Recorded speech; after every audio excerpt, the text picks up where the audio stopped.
Michael, can you hear us? Stefan, I can. Great. Good. Thank you. Thank you for your patience in waiting. But we are delighted to welcome you. Michael Dunford, as you know, is the World Food Programme's Regional Director for East Africa. He is briefing us from Nairobi, if I'm not mistaken, to give us an update on the situation in the Horn of Africa. So, Michael, please, you have the floor, and then we'll open up for questions. Thank you. Stefan, thanks very much. And I hope this briefing, while not necessarily on par with the opening of the escalator, will at least be of interest to the press gallery. The focus I would like to start with at least is on the situation across the Horn as it relates to the emerging drought. We now estimate that there are 13 million people who are currently impacted by the drought following 3 failed rainy seasons in southern Ethiopia, northeastern Kenya and Somalia. And when you look at the numbers and the severity, this is of very real concern to all of us. It's estimated 2.8 million people in Kenya are impacted, between 3.5 and 4.6 million in Somalia, which represents almost 30% of the population, and between 5.5 and 6.5 million in southern Ethiopia. Now, this drought is causing massive loss of livestock, failed crops, and people are being forced to move from their homes in search of humanitarian assistance. We are proceeding on a no-regrets basis. We've learned from the past that if we wait to launch humanitarian activities, often it is too late by the time it starts. So rather than making that mistake,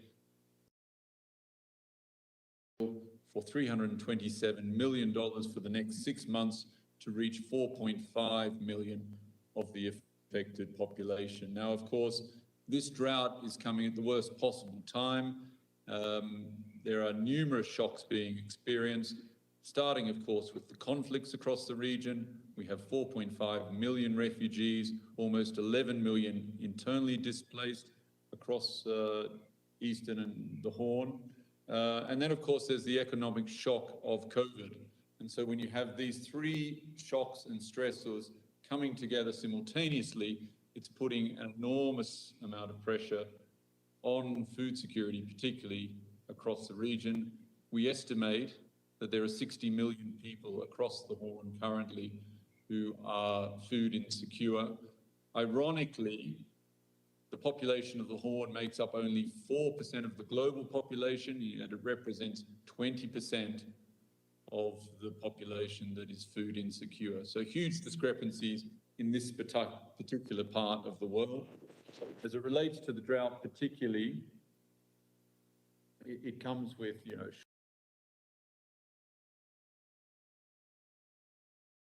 illnesses, massive spike in the number of children that are undernourished. We estimate that that is 5.5 million currently, and of which 1.7 are seriously acutely malnourished. As I said, we need to respond now. We've seen in the past what can unfold if the world does not respond to such circumstances. In 2011, it's estimated that 250,000 people died of the famine in Somalia. And so at a time when food insecurity to respond and address the immediate needs. It also is occurring at a time where governments are running elections, or we hope to see elections held in Somalia. There are elections in Kenya in August, and of course we have the conflict in northern Ethiopia. So lots of distractions. We really want to bring the world's attention to the current situation across these 3 countries as it relates to the drought, and ensure that we must act, and we must act now. So let me stop there, Stefan, open to questions, and to the extent I can, happy to touch on other subjects as well. We'll go first to Edie. Sorry. We'll go to Edie Lederer of the Associated Press. Edie?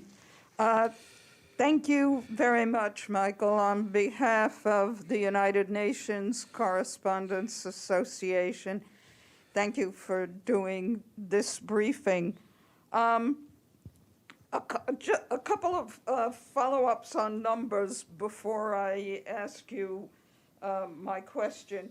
You said 60 million people in the Horn are food insecure, and that's 40% of the total population. What is the total population in numbers, and could you sort of divide it up by countries so we know what we're talking, what figures you're using for Ethiopia and Somalia, et cetera? Thank you. Go ahead, Michael. Edie, I'm not sure whether I can give you that clarity on numbers off the bat. Across Eastern Africa, the Horn, the number is 60 million. That's increased by almost 10 million in the last 18 months. So since I took up my role as the regional director, I've seen a dramatic increase, primarily because, as I mentioned, conflict, climate, and the effects of COVID. We estimate that there is a population of between 110, 120 million in Ethiopia. If necessary, I'm happy to come back to you with the other numbers in countries, but they're the high-level numbers that we work with. Okay, my question is that as far as northern Ethiopia is concerned and the Tigray region, we know the Deputy Secretary General has just been there. Has there been any opening, any improvement in the delivery of desperately needed humanitarian aid to the region? And if not, is there any expectation of any movement on that issue? I'm an optimist, Easy, so I'm hopeful that we will see some movement. But since the Deputy Secretary General has left, we haven't yet been able to move substantially. And we really are looking for opportunities to scale up and maintain our operation at the World Food Programme at scale. We had been optimistic 2 weeks ago that we would be allowed to move trucks from Samara up the corridor through Afar into Mekelle. Regrettably, because of active fighting between the TDF and the Afari militias, that has been prevented. We are now looking at a whole range of different options, but really what we need to be doing is moving at scale using all of the land corridors available to us. There have been some relaxations by the government, which has been appreciated, particularly with regards to moving food and other high-value commodities by air. But regrettably, we will not be able to meet the needs either in Tigray or across the region by using air operations. It's just too expensive, it's not sustainable. There are too many challenges, and because of the ongoing limitations and embargo on particularly moving fuel into the region, even if it lands at the airport, we can't then distribute it further across the region. WFP, of course, Tigray is the one that many are focusing upon, but of course it's across the three regions of Tigray, Amhara and Afar, which really are requiring the assistance. We estimate 5 million in need in Tigray, but across the northern Ethiopia region, it's up to 11 million people. And when was the last... Interest WFP requires in excess of $330 million for the next 6 months for our northern Ethiopia operation. When was the last time that any kind of a convoy got in and any fuel got in? Middle of December, 16th of December was the last time we managed to have a convoy from Samera to Mekelle.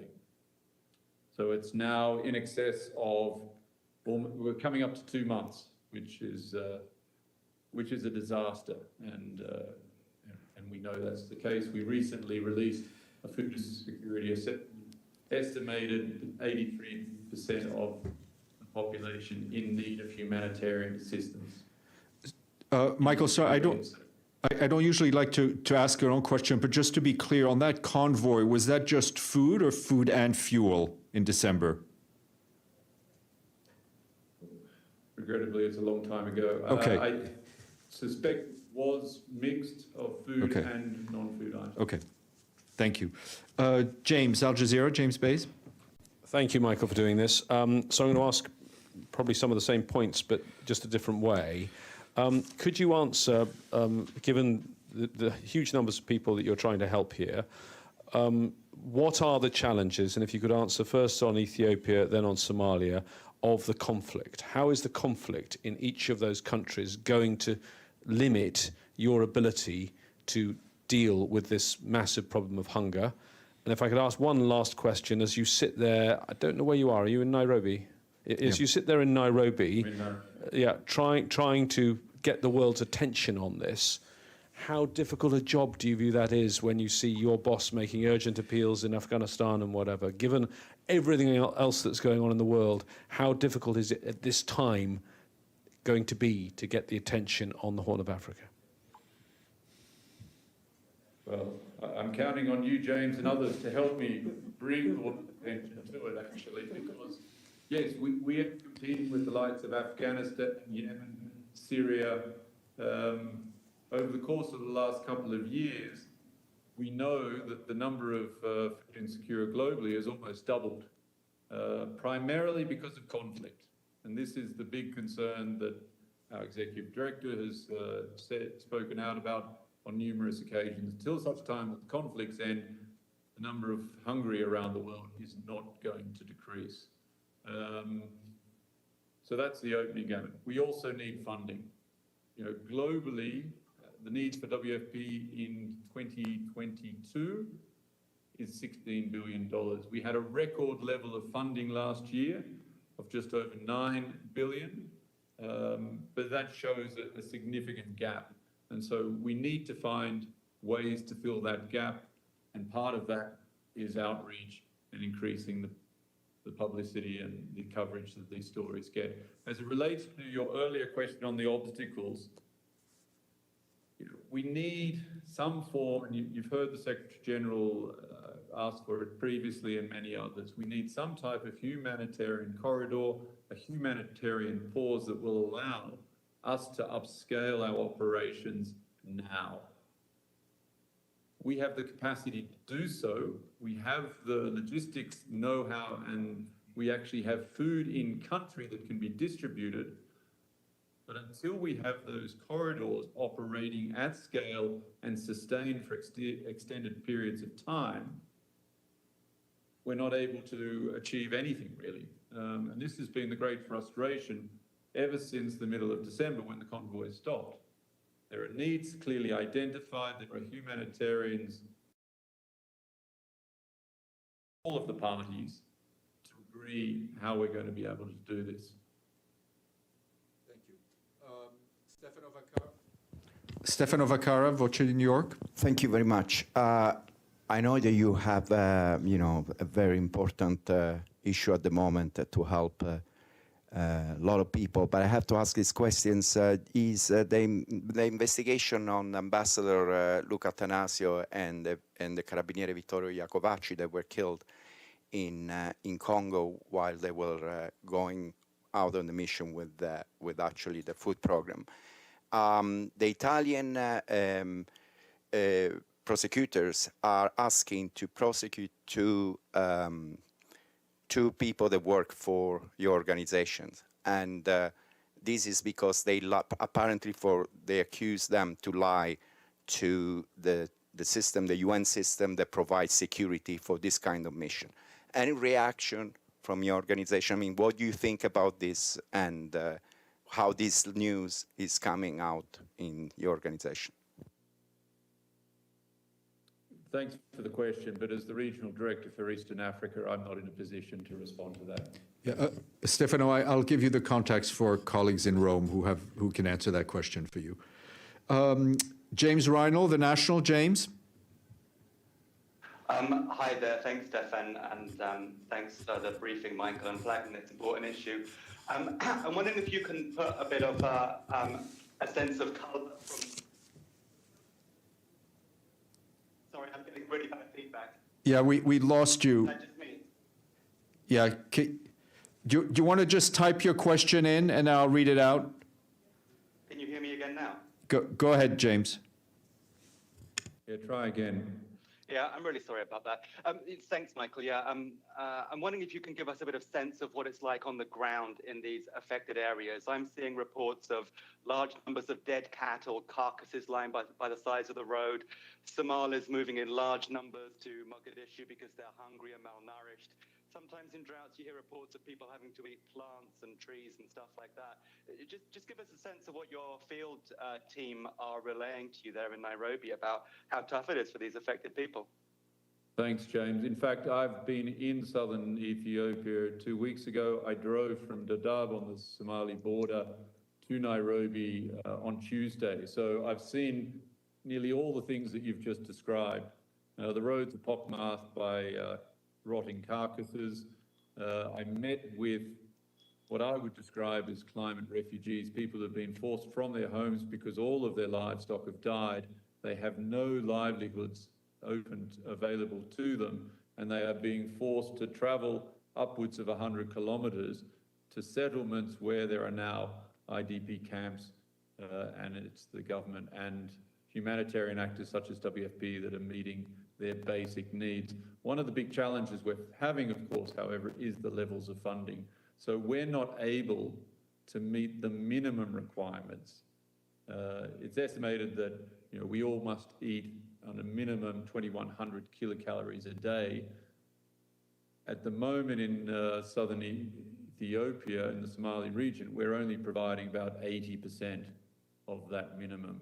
I was in Dadaab refugee camp, population of 250,000, a number that we are seeing increase at this time, and we suspect is directly linked to the drought in Somalia. WFP is only